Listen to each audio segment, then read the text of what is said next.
So today we want to take a look at what the best progress strategy is going to be for release. And I'm purposely talking about progress and not level, because that's actually two different things. And faster progress is better than getting levels early. But let's jump right into the video so I can explain it to you.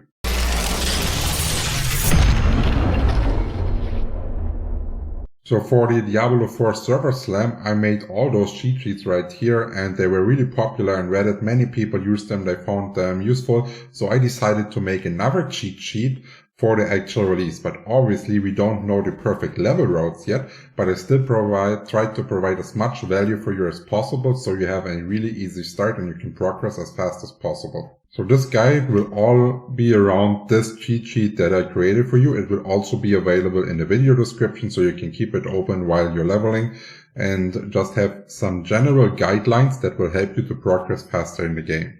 So first we need to determine what is our actual goal that we want to achieve.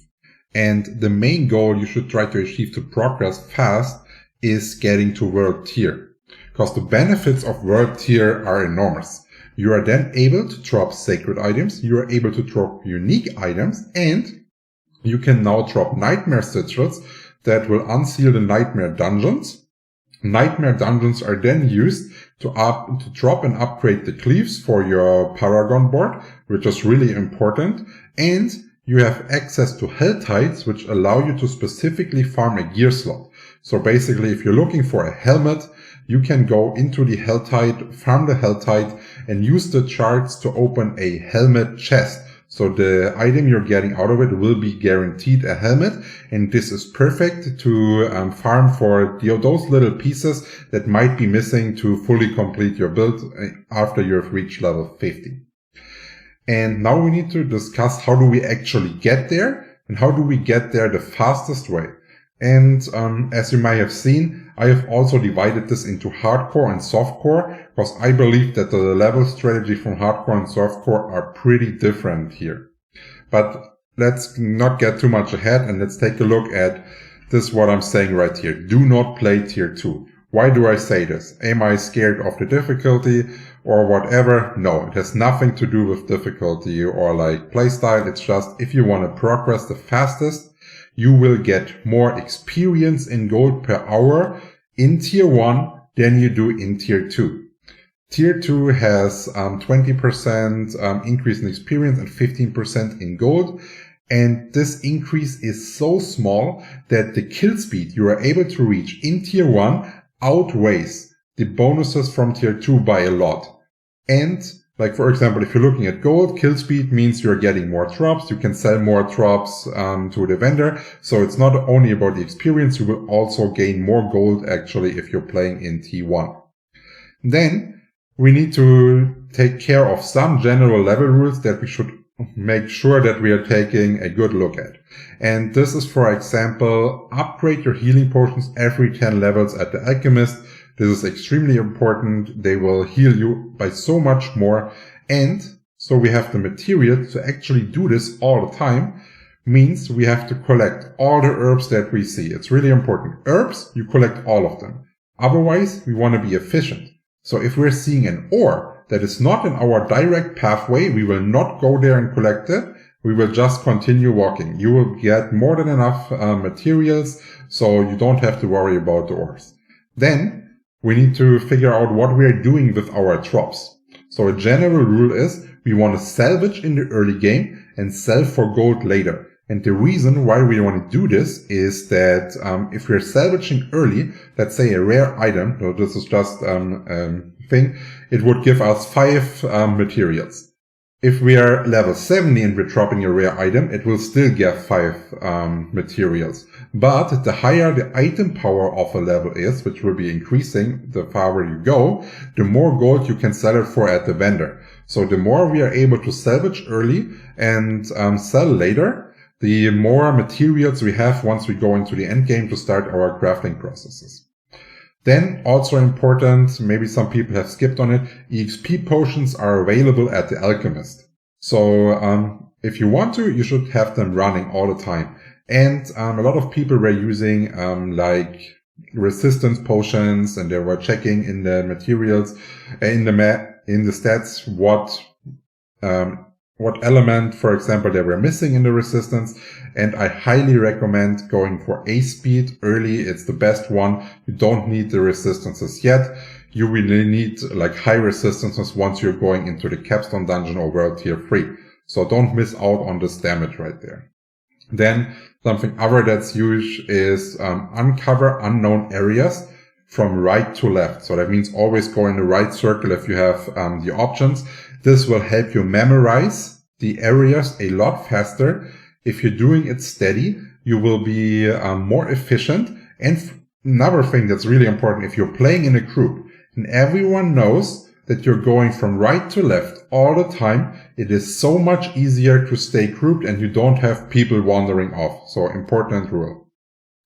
Then another one that increases your kill speed a lot is that you never stop to kill small groups of trash. Always gather into elite packs to have the highest effective DPS uptime. I see many people and streamers, like when they have like 6 or 7 mobs on their ass, they already start like killing them, spending time to cast their skills, which they could easily do as well while there's an elite pack there without taking any additional risk. Sometimes it's even better to have more trash at an elite pack so you can heal off them and do all this kind of stuff. Then something important, which I also saw a lot of people doing, they are switching gears whenever they drop something. And then they are not even able to do this while walking. So they drop one gear, they open their inventory, they stand still, they try to figure out if it's better or not, and then decide and then continue the game. This breaks your game flow massively and will drop your progress a ton. So if you're not able to do it while walking, just do it after you complete a dungeon when there is a 30-second timer until the new dungeon opens and stuff like this. Try to use this to your advantage and not waste time. Then something else that's important is you need to unlock your class specialities as soon as the quest pops up. It's different levels for all classes. So for example, on the sorcerer, it's level 15. As soon as you hit level 15, you want to do this quest and get this power up as fast as possible. Then something else that's really important is that you are pathing in an area. Means you want to try to collect all the altars that are available already while you're pathing through this area. There is going to be location guides available, so use them, please. You will save a lot of time by not having to backtrack to these areas. You will get instant stats from the altars right away. And third option why you should always be doing is you will also get renown from collecting this, and renown gives you great goodies like additional potion charges, additional skill points. Like they are really great. And then something probably a lot of people have been sleeping on, that healing wells, even if you pick them up while you are at full health, they can also trigger cursed events similar to shrines or chests. So whenever you see a healing well, even if you're full HP, click on it. It could be an event and you would be missing out on those obols if you don't do it this way. Now let's take a look at the different level strategies. We're having hardcore and softcore, and hardcore is a little different. The reason why we are making a difference here is the monster scaling of your level. So if you are level 15, the monsters are level 15. If you are level 20, the monsters are level 20, and so on. You cannot easily go into like a easier area, go back there, demolish them, and farm your power level up so you can continue. This means in hardcore, it is not wise to go full level speed, level as fast as possible. It's better to have a strategy that allows you to get the least amount of experience while being able to get the highest amount of legendaries per drop rate. And to do so, I highly recommend that you rush through the campaign until you get your mount, because the mount is going to be really important speed-wise to be efficient. But after you get your mount, you have no rush anymore. So that's also why I personally would probably not even use the EXP bonus potions, because this will just make you get more experience while you actually want to get more legendaries to not fall down in this power level sink. And also important, do not do any side quests while you're in hardcore, because they will bring you more experience, but they will rarely give you good rewards that increase your power level. So what you should be doing is You either find a dungeon that you like that has a high density of elites and you keep repeating this dungeon. This is all after we have rushed through the campaign and got them out. Or you're doing event farming. So you're basically walking from event to event, farming obols and getting your legendaries ready.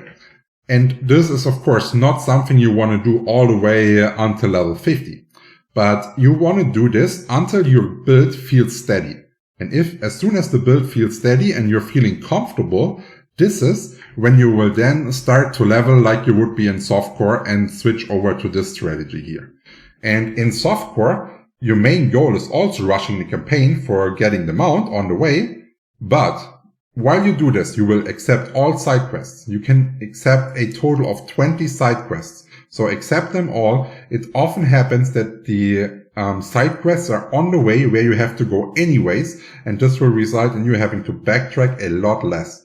And then you will also go all the dungeons that you pass by. You will also just clear them, because the dungeon clear on the first time will also give you renown, which you then, like we already said, unlocks new great stuff. Once the campaign is completed and you level 50, you will instantly switch to World Tier 2 and complete the capstone dungeon. So, and this is also the reason why we can stay on World Tier 1. There is no reason to go World Tier 2, but we need to complete the capstone dungeon in World Tier 2. So if you're playing hardcore, make sure that your gear is suitable, because the capstone dungeon is more of a, of a gear check than a skill check. And also important to note is that the monsters in the capstone dungeon do not level with your level. So the monsters in the World Tier 2 capstone dungeon are level 50. So if you're feeling uncomfortable as a hardcore player, you can level up higher to get more strength going before you go into the capstone dungeon, or maybe farm more to get a build ready that you feel comfortable with doing. If you're softcore, I would just try to plaster it right away to get it done, because the faster you are in World Tier 3, the better it is. And once you have managed to complete this dungeon, you will be World Tier 3. And you will immediately start looking for Hell Tides to finish missing legendary affixes that you need to complete your build.